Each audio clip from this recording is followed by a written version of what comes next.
the worst to come. Thank you, Deputy Speaker.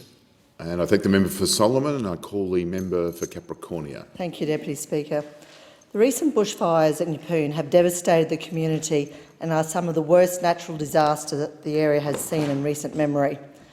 On the afternoon of Saturday, the 9th of November, fire broke out on Old Byfield Road in Cobbraball.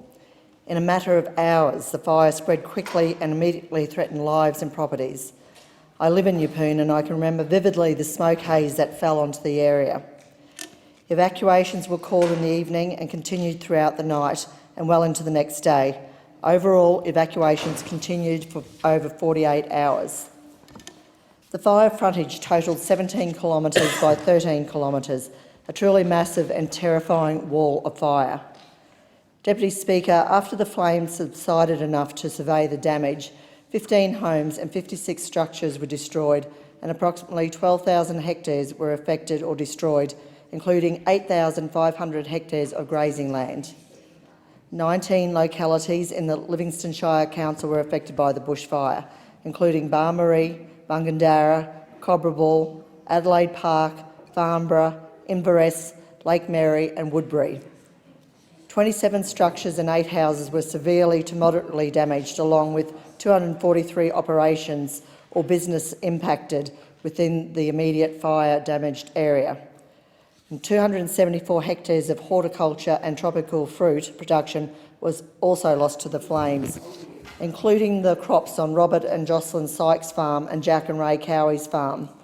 And it's been amazing how the community have got behind our farmers and the people who have lost property and major damage to their farms, and groups like Rotary have been out there helping cut down trees, so it's just been very impressive. Deputy Speaker, the area is no stranger to bushfires. We have seen 5 bushfire disasters in 3 years, including Byfield and Shellwater Bay fires in 2017, the Caves fire in 2018 and the Byfield fire in 2019.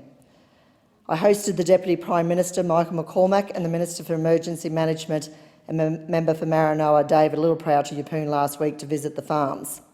Both the Sykes family and the Cowie family estimate the financial loss to their farms could be in the hundreds of thousands, possibly millions of dollars. We witnessed the damage firsthand, damage that could have been minimised if Queensland Government had lifted restrictions to allow the farmers and the property owners to burn back adequately and safely. Despite the damage the bushfire left behind, the stories of kindness and consideration that the community has shown one another are truly inspiring. Total strangers offered as much help as they could in the moment.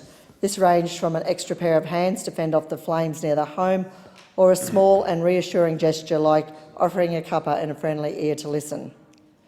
Deputy Speaker, it is a testament to the community we have in Yeppoon, and it's a community that I am very proud to be part of.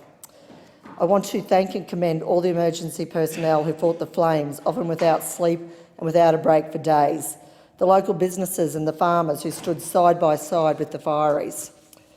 You saved lives, you saved properties and you saved homes. The community is in your debt and we thank you for your sacrifice to keep people and properties safe.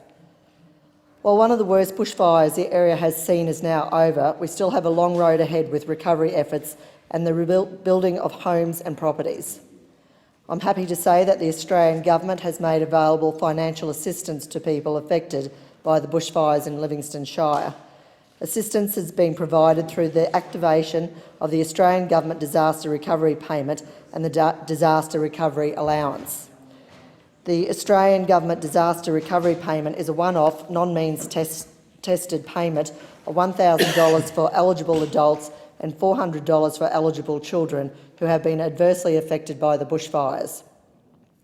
The Disaster Recovery Allowance is also being made available to provide a short-term support payment to assist those who have lost their income as a direct result of the bushfires, which is income assistance for up to 13 weeks, equivalent to the maximum rate of New Start Allowance or Youth Allowance. The extension of the AGDRP and the DRA is over and above the support already being provided through the jointly funded Commonwealth State Disaster Recovery Funding Arrangements. Both payments have been available since the 13th of November, and I encourage anyone who has been adversely affected to call the Department of Human Services and ask about their eligibility for assistance. I am very disappointed that the Queensland Government has rejected calls for a parliamentary inquiry into these bushfires. The member for Keppel, whose electorate encompasses Yeppoon, said Queensland doesn't want politicians running an inquiry into bushfires. Deputy Speaker, I think a lot of property owners and farmers in Yeppoon would disagree with that. Conducting important inquiries such as this one and these devastating bushfires is exactly why they are elected. Nearly all of the property owners that I have spoken to have said that land clearing restrictions in place have made fires worse. Even when they have applied for special considerations to backburn adequately and to do hazard reduction burns, they wait months and months for a response. The IGEM report released earlier this year said the Queensland Government must reassess its native vegetation legislation. Queensland Government owes a parliamentary review to the farmers, the property owners and the volunteer firefighters who battled the blazes on the ground. Deputy Speaker, while we cannot totally eliminate all of the risks presented by bushfires, considered and responsible steps need to be made to ensure our farmers, Queensland's true conservationists, can adequately burn back in the areas that could potentially destroy their homes or properties